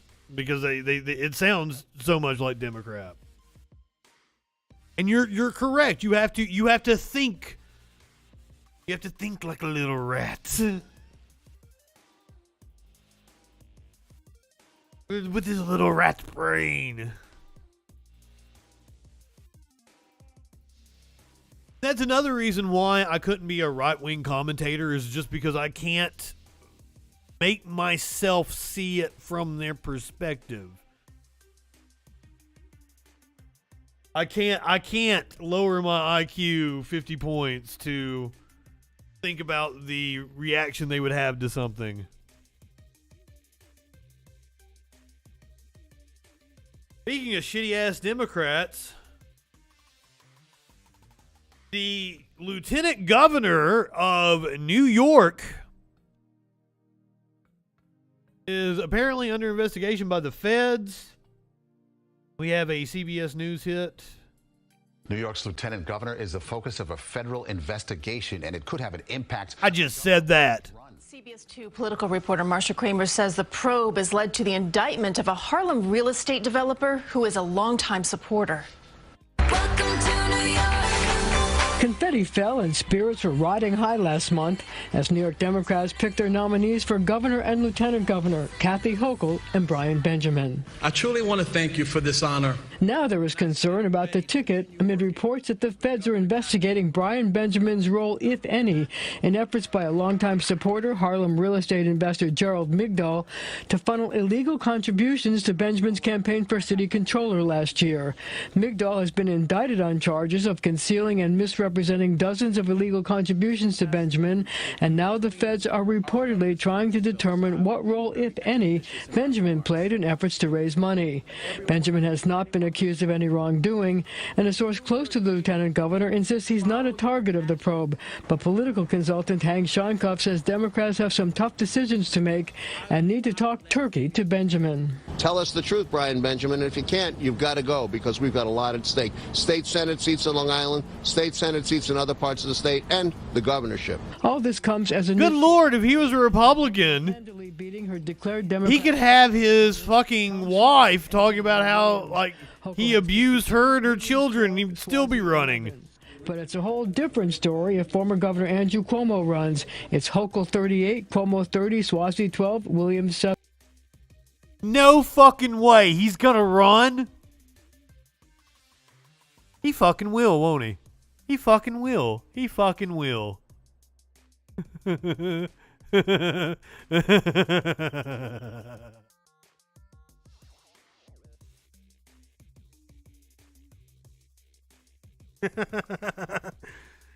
Cuomo is going to run again. He's going to be the governor of New York again. 7. The problems become greater since Cuomo is far more... Wait. Where's the political consultant saying, like, you need to sit down and have a come-to-Jesus talk with Cuomo about getting out of the race? Why are the dude that's not even, like, the focus of an investigation, apparently, has some serious soul-searching to do, but Cuomo, who is guilty as fuck. Oh, my God! Popular in the minority communities Benjamin was expected to bring into the tent. Cuomo leads Hochul 50-23 among African American voters, 36-33 among Latinos. The big wow! Is to replace Benjamin as her running mate. The governor's spokesperson refused to comment. Benjamin's spokesperson wouldn't say whether he has discussed the race with his boss. In the newsroom, I'm Marcia Kramer, CBS 2 News. Good evening. Well, clearly we're going to have to pay attention to the governor's race in New York, because it's going to be interesting. They're going to have a hell of a governor's race down in Florida as well. Fortunately, this is causing Governor Ron DeSantis to do some really asshole-ish shit in order to shore up his base, because he's going to be in a tough re-election fight, and his 2024 hopes hinge on him winning re-election in Florida next year. Florida's so-called Don't Say Gay bill signed into law by Governor DeSantis this afternoon. The law has been widely criticized. It was even ridiculed at last night's Oscars. But the governor claims it gives parents more control over Death sentence. Let's get right to Local 10's Glenna Milberg, live with our top story at 6 tonight. Glenna. And that's why it's actually... Hey, like, I'm your friendly news personality. Toss it down to Glenna to talk about the bill that is going to discriminate against a whole marginalized community, and we're going to announce it like it's just a happy fun times. Yes, with our sing-songy voice. Called the Parents' Rights in Education now law, not bill, and there was never a doubt that the governor was going to sign it today. He was one of its biggest champions and even seemed to relish the controversy around it. Yes, this is fucking propaganda. You should be pissed off that he is using your state as a prop for national propaganda for his political aspirations to run for president. You stupid fucks. Hold him to account. The governor signed the bill and backed the intent. Genderbread man. So this is trying to sow doubt about kids, about their gender identity. The Parents' Rights in Education law gives parents full control of what their children do and learn in school, plus options to challenge it all. One provision specifically bans curriculum about sexual orientation and gender identity in kindergarten through 3rd grade and requires it to be age appropriate. Hey, fucking Will Smith, you want to slap somebody? I've got somebody way more deserving of it. His name is Ron DeSantis. Make a little trip down to Florida. Going down to Tallahassee and go to the Capitol. Pay a little visit to Ron DeSantis and give him a fucking slap. How about that? Because let me tell you, what Ron DeSantis is doing is far more egregious than Chris Rock's stupid joke. Appropriate for older students. What this does is set clear guardrails. That one paragraph spawned passionate protests, the catchy but technically non-factual "Don't Say Gay" tagline, and national ridicule most recently at the Oscars. And for you people in Florida, we're going to have a gay night. Gay. What Trump gay. Potential effects like vague wording that might silence teachers in fear of being sued, or perceptions that LGBT. By God, and like, I would hope Wanda Sykes put her money where her mouth is, but I hope everybody up on that fucking stage has given money to the political opponents of Ron DeSantis and the Republicans in Florida. Because that's all, your performative bullshit isn't good for anything. You got a shit ton of money. Use it. Use it. Kids and families are not to be talked about. I don't understand why we can't use this word. A sampling of parents finds a variety of perspectives, but mostly from narratives they've heard and not the bill itself. I think in general it's important that things are age appropriate. I want my children to feel like they can be whoever they want to be. This new law is among the so-called culture war legislation Florida's culture war legislation carried for their base voters this election year session. You've seen a lot of sloganeering and fake narratives. So while this bill was going through the process, there were actually 2 Republican senators and 7 Republican House members who crossed party lines and voted against this bill. Good on them. Most of them represent districts in South Florida. Now that it's law, it takes effect on July 1st, so for the next school year. I want to alert you to our web, local10.com. You can go there. You can read the bill for yourself firsthand, tune out the noise, look at it yourself. There's also, once you do, a poll you can take. And be appalled. Whether you support or oppose it. All right there, local10.com. I'm Glenna Milberg, live in Miami Beach tonight. Local 10 News. And hey, they feel like they're doing like, hey, we did journalism, we were impartial, we told you to go look at the bill for yourself and make up your own mind. No, your job is to report what is actually in the bill, what it will do and how it will affect their lives. You are the news. You are supposed to relay that information to people. That's another thing that pisses me off about local news sites here a lot lately. They will ask people on social media what their opinion is on a story. No, motherfuckers, you're not supposed to ask the viewer what their opinion is on a story. You're supposed to tell them what the facts are so that they can form an educated opinion on the story. Stupid fucks.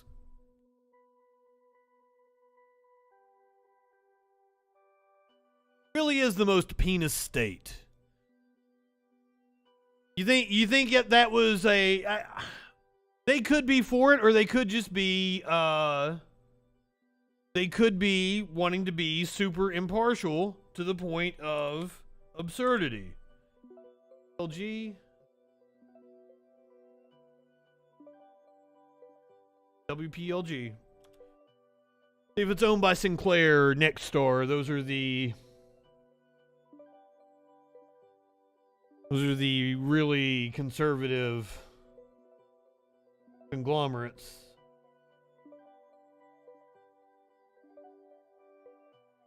Berkshire Hathaway. They are owned by Berkshire Hathaway, which is an investment firm. So I'm going to guess they're not owned by one of the dominant conservative conglomerates. They're owned by an investment firm. All right. Content warning. I'm going to do it. We're going to talk about the stupid slap. Everybody got to talk about the slap. Everybody got to give their 2 cents about the slap. So if you want to bail, but I've got something that was overshadowed at the Oscars that I think was pretty neat, that I think you want to stick around for. So here is the raw footage from like the Australian feed, the Japanese feed, whatever the fuck it was. Oh, wow. Wow.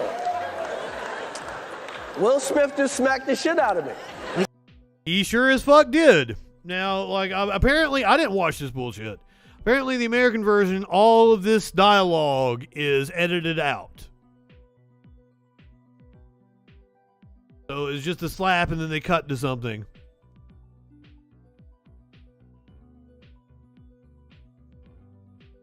At my first thought, and I'm cynical about every fucking video I watch on the internet, my first thought was that it was staged.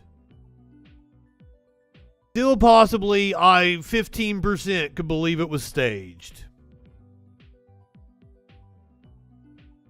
But when you look at Chris Rock's reaction to it, and when you look at Will Smith's reaction Will Smith is like in fucking tears as he's walking away. And Chris Rock looks legitimately stunned. Now, they're both fucking actors, so...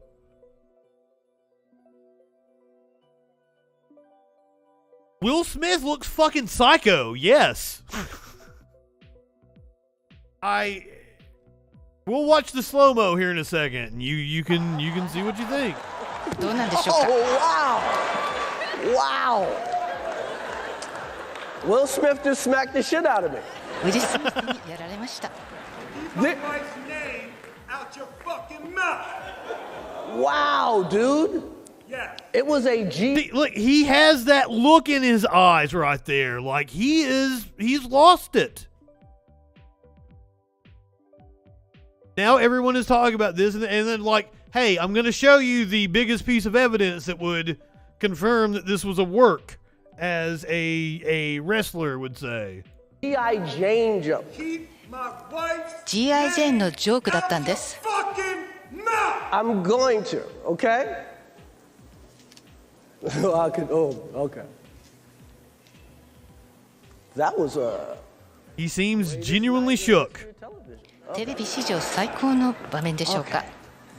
They've already rebooted Fresh Prince, and Will is just like a executive producer or some shit. Also, it's totally not the Fresh Prince. It's a drama based on the characters. It's weird. It's really weird. You watch the slow-mo of it, and you gotta say, like, shit, he really fucking hit him.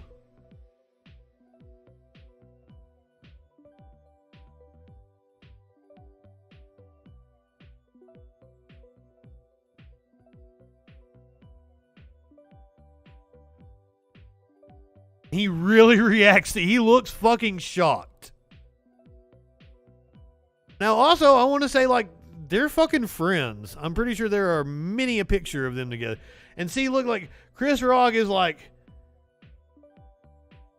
he's like laughing. He's laughing at us like a nervous laughter. Got an erection for sure.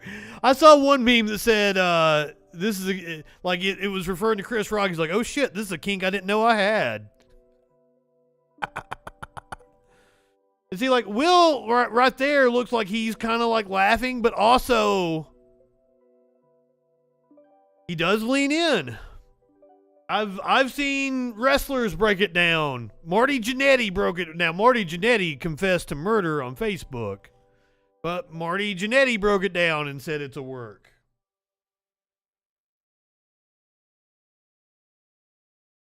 The wild thing, and this could be one of the reasons why, if the Oscars knew Will Smith was going to win Best Fucking Actor, just a little bit later on, then maybe doing something like that would have been good publicity for them. Was a fierce defender of his family. I want to apologize to the Academy. I want to apologize to all my fellow nominees. Art imitates life. Now, here's the thing I saw on Twitter. It was like, do you think the Oscars could ever plan anything this interesting?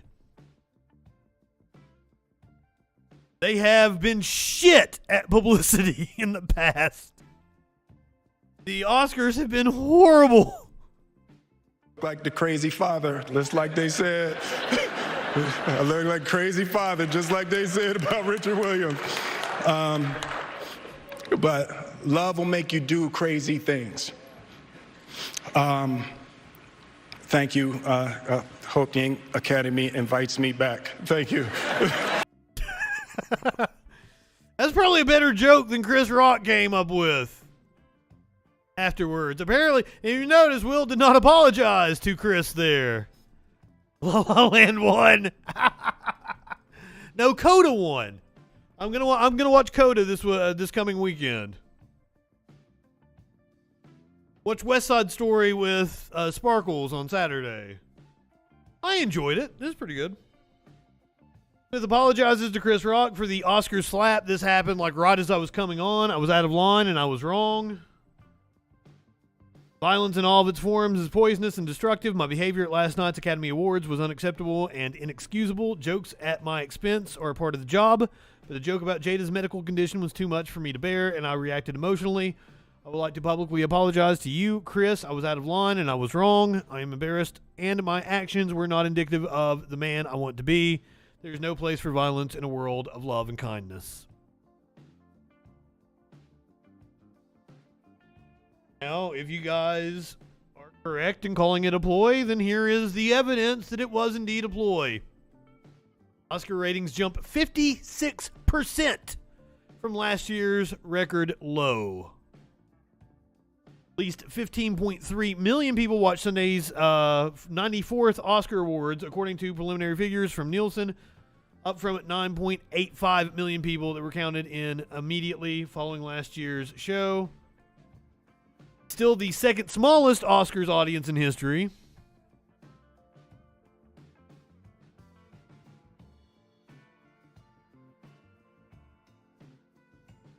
While Will Smith's now infamous slap across comedian Chris Rock's face stole the show, it likely didn't have a huge impact on ratings, given how late in the program the incident occurred. Public interest in Sunday night's Oscars exploded in the 11 p.m. hour after the slap, according to data from Newswhip. That's what I thought. I thought I saw data that it actually drove everything, because I posted the clip to my friends within like 5 minutes of it happening. It went ultra viral. It went ultra. Oh, I can't talk. Ultra viral. So I wouldn't doubt the people tuned in, especially if they were tangentially aware that Will Smith was nominated for Best Actor.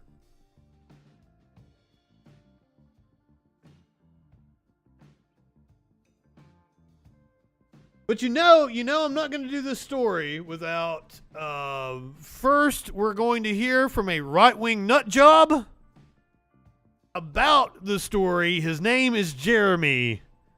He's got a little channel called The Quartering. I believe this is the first time we've watched The Quartering on the Troll Patrol. By the way, if you found this video in YouTube search or you haven't yet subscribed, I do between 5 and 7 videos a day, 5 to 6 days a week here. He does 5 to 7 videos a day of just nonstop bullshit, describing about how popular culture doesn't cater to white male with a chip on his shoulder. Here, covering everything from pop culture to The Quivering news and everything entertainment. If you haven't yet, I hope today will be the day to earn your subscription. Just click that red subscribe button. Oh, Flash. He won for the Venus and Serena. What was the name of the movie? But it was the drama about the Williams sisters. King Richard. He played Venus and Serena's father in King Richard. Yeah. So Belfast won some shit. Coda won Best Picture. Dune cleaned up and won all kinds of fucking shit.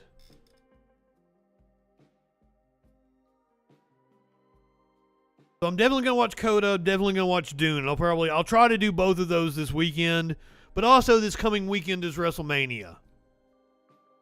Oh, and show note, this coming week is WrestleMania. WrestleMania is 2 nights, Saturday and Sunday. Sunday night, I will probably come on at 4:20. We'll do a short show, and then I'm going to go watch WrestleMania. You guys ready for some Stone Cold Steve Austin? Oh, hell yeah.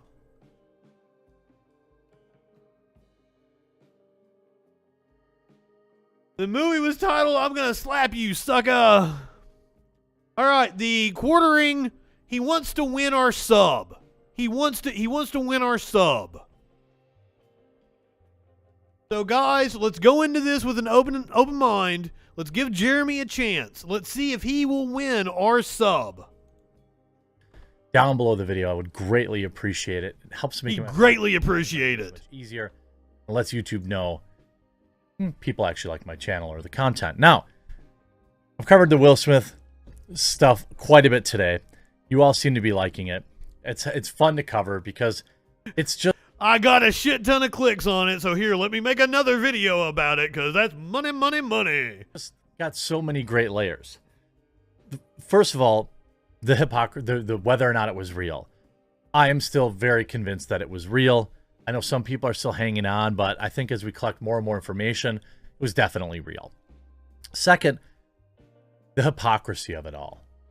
Imagine, do you think, like, I think Abba and Preach brought up this point. Do you think... Who? Well, how do you think it would have been different if Will Smith, if Ricky Gervais was up there? Do you think Will Smith would have done that? Good Lord, I wish it was Ricky Gervais. I mean, Chris Rock probably deserved a slap, but if anybody deserved to have the fucking shit knocked out of them, it is Ricky goddamn Gervais. What if it was Amy Schumer making that joke? Would he have screamed at Amy Schumer? And let's just say hypothetically that he did. What would the reaction have been? Right? Chris Rock is not a big guy. I don't know what his actual like height is, but he's not a lot. He's not a big dude.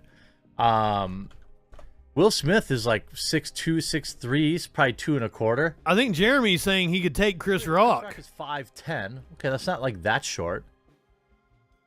He's probably 50 pounds lighter than Will Smith. Will Smith has trained, at least in boxing, a minimum, at least.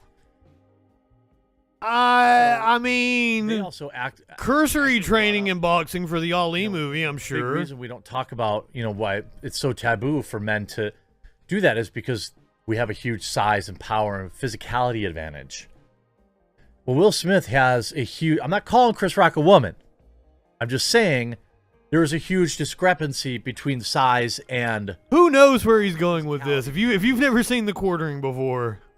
So essentially, Will just like, I thought his name was the quartering, but apparently his channel is the quartering. Nobody says anything about that. He's doing the Everyone's quartering. quick to run on, his name is Jeremy. I don't know. Speaking of the crazy stars, though, before we get into the brand new news that he is under formal review, quick word from this video's sponsor, Under Lucky Stars. Oh, good job. God damn it. God, fuck.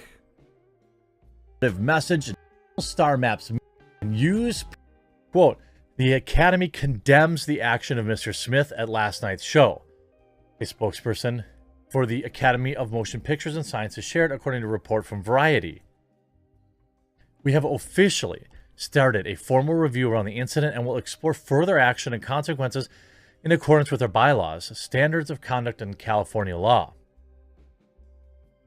Like, I don't want to make fun of him just for reading the news to people. And said that, I actually go out of my way to like collect stories and have like a structure and shit when I read the news to people. But you absolutely have to. I know they won't. I'm not just reading the but they top should. publication for celebrity news about the big celebrity story that everyone's talking Hollywood about. says that they care about like domestic situations, right? Toxic masculinity, as they might say. Here you had it on stage in front of, I don't know, thousands of people. Yeah, and I've seen a lot of people condemn it. Watching at home. Said nothing. Everything was fine. It's totally fine. No, I've seen most of the people on the left condemn both Chris Rock for his horrid comments and Will Smith for resorting to violence. Both people can be wrong. Fine for Will Smith. I'm just in it for the memes. I'm just in it for the memes. Last night that he should have been arrested. that he should have been taken out immediately from that event, and he should have had to forfeit his award. Period. If we're gonna try to add context to one human not liking a joke and putting their hands on another human, if you're gonna just say, well, I don't know. Well, let's be clear. It was a shitty joke. Like, yeah, don't make fun of a black woman's hair. Especially, like, apparently Chris Rock had done a whole documentary about black women's hair. But, like, G.I. Jane?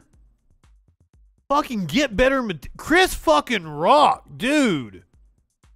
G.I. Jane? That's the joke? Joke sucked, dude. The joke sucked. You should be ashamed that you are Chris Rock. You are a multi-millionaire comedian. You're worth like $100 million. You are a comedian worth $100 million, and you got up there and told a G.I. Jane joke in 2022? The fuck? No. There is no room for, well, I don't know. You don't get to do that. Period. The second he put his hands on him. Wait a minute, I thought right-wingers were all about solving issues with violence. That's if, of course, if you want me to believe. I get it, Flash. I get it. That the Academy actually gives a damn about their bylaws. They don't. Of course they don't. If you want me to believe that the Academy cares, yes, I just realized my EQ is off. You're not going crazy. My voice did change a little bit there. I'm not taking a position on whether he should have done it or he shouldn't have done it. Fuck, I'll run up and punch somebody in the fucking face if they deserve it. Rescind his award. Don't ban me, Twitch. That wasn't a threat of violence. Roman Polanski and Kevin Spacey still have theirs, but there's always a good time to start, having some morals and beliefs. I don't think they're going to take the Oscar from him. To start being a person of your word. And they make excuses. Why wasn't he ejected after his slap? Because he was up for an award. For starters, numerous sources close to the Academy of Motion Picture Science and Variety. It's evident from social media accounts and wide reports inside the telecast that many attendees were dumbfounded by the act, unsure if it was a bit between two famous men or intentional. Adjacent to Hollywood's Dolby Theater Inn and Lowe's Hotel on site of the annual Governor's Ball post-reception, Academy leadership convened to discuss protocol. One insider said, the Academy is a nonprofit organization ruled by bylaws, and sources say there appear to be no provisions addressing open-handed smacking across the face of a live show. Why does that need to be specified? Why does that need? No, you put your hands on someone at my show. He's human. Meetup, okay, and somebody at my fan meetup, which I would never probably do, but you get what I'm saying. Wait, Jeremy, don't you guys love violence? You're gone. Period. Weren't you like? If you're my best friend, Steven Crowder had that shirt that's like "fight like hell" and shit. Weren't you the side that's cool with violence? Because I'll be goddamned if, like, every time I piss a right winger off, they don't want to, like, give me your address. I want to meet you somewhere. It's like the dumbest behavior, lowest possible, like, IQ move ever. Apparently, Jeremy from the Quartering is a pacifist. You want to handle your business with Will, handle it. Whatever happened to, like, meeting people after the show, handling your business that way. If you want to put your hands on them, Will, you should have did it later. Not on stage when you made so you could make the entire night about you. And by the way, this was not about the joke. Make no mistake. Make no mistake, it's not about the joke. My hair is doing something funky. And what's it about, Jeremy? This was not about the joke. This was about Will Smith being publicly humiliated by his wife maybe a year ago, multiple times. Oh, ho, ho, ho. People keep bringing this up. That he publicly humiliated by... They're in a consensual, open relationship. I don't care. I don't care. I want to promote non-monogamy. Like not most people aren't meant to be monogamous. Monogamy works for some people, and that's totally fine. But we should normalize non-monogamous relationships in society. And I'm pretty sure that whatever situation they have, whether Will is a cuck or not, is consensual and they've agreed upon it. So I don't know why people keep bashing Will. Like, if you like to let if you like to watch your significant other get fucked, that's totally cool. If you like the dude to humiliate you, why they do it, cool. I don't understand that, but cool. And I don't want to slut shame anybody. I don't know, Flash. I don't keep up with celebrity news. I don't know what the fuck happened. But, I keep seeing jokes about, Will Smith has been cucked. But, I mean, fucking, he's Will Smith. If he's in an open relationship, he's bringing home whatever tail he wants to. So, I mean, come on. Multiple times. That's what this is about.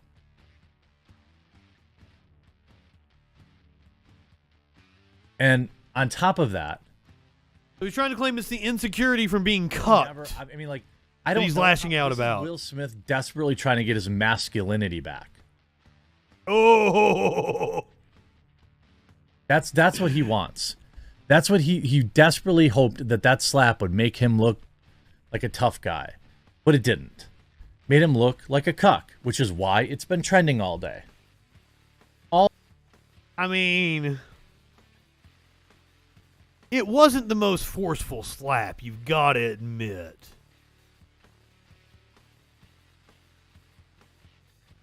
He planted a foot forward, he stepped into it. But now it's kind of limped wrist.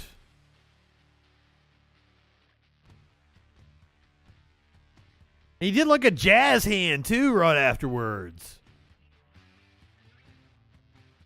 All day, the word cuck has been trending on Twitter.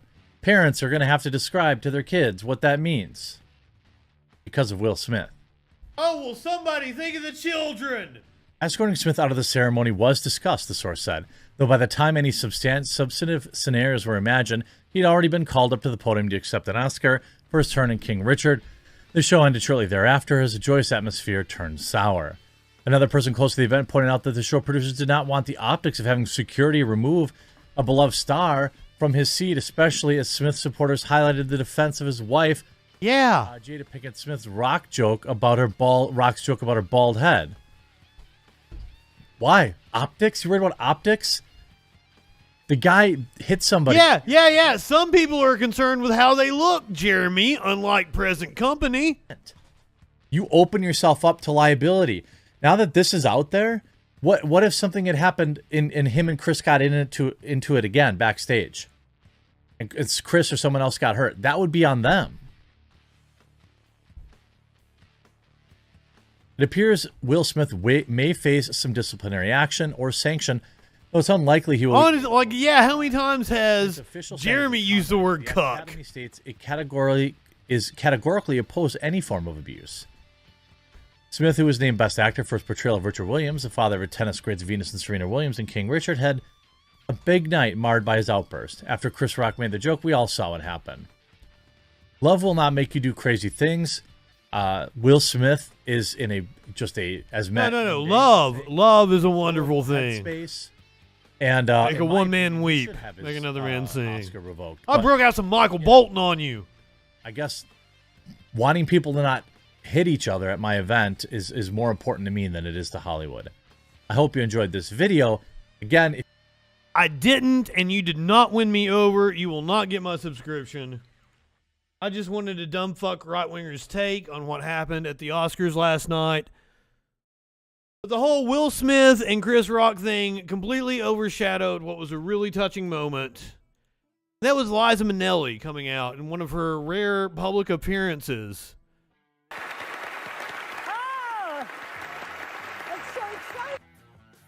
she didn't seem to understand what was going on, and Lady Gaga walked her through it, and like, I'm going to try not to cry. You see that? Yeah. The public, they love you. Oh, yes, but now what am I don't understand. I got it. Good evening. You know how I love working with legends. Oh, my baby. And I'm honored to present the final award of the evening with a true show business legend.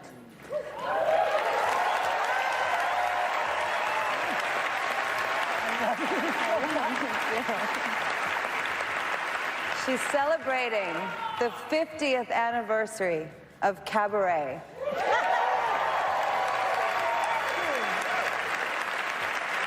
Oscar award-winning actress, Liza Minnelli.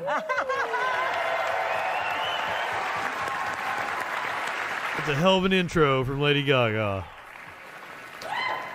Throughout the night, we've seen highlights of the 10 best nominated for Best Picture awards. Now we're going to show you something else, and then we're going to tell see you who the who it nominees is. are right now. Oh, good. I got you. Oh. Coda. Don't look up. I fucking love Liza Minnelli. Dune. King Richard. Licorice Pizza. Nightmare Alley. Well, at least Will Smith didn't win this one, too. Power of the Dog. West Side Story.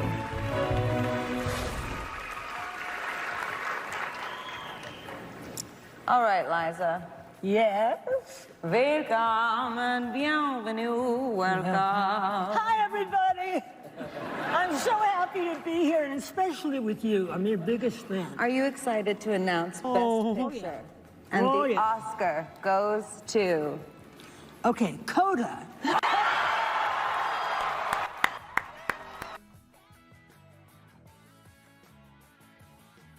RB, she's really old. She's like 80-something now. Or she might be 90.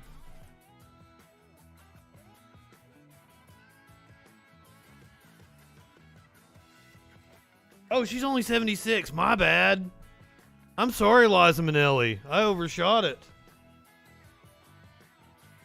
My apologies. Dear, I made you much older than what you are.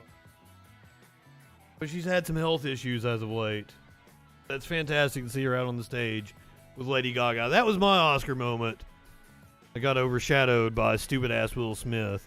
Now, this is Little Hobbs. Little Hobbs needs some exercise, but Little Hobbs doesn't want to exercise. You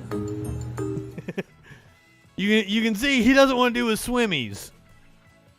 Buddy, you're a chunk. You got to lose some weight. But he doesn't want to do his swimmies. He's just floating in the pool. Oh. Yeah, I showed you a chunky little puppy. If you're watching on Twitch, we're going to head over to Echoplex Media. It is Meltdown Monday. I'm sure the media winch will probably discuss the meltdown that happened last night on the Oscars, at least for a little bit. My apologies if you get too much of it. Go ahead, light one up, tip one back. It's all right to have a little fun before you hit the sack. I'm Justin Freakin. We will see you tomorrow night. The Troll Patrol.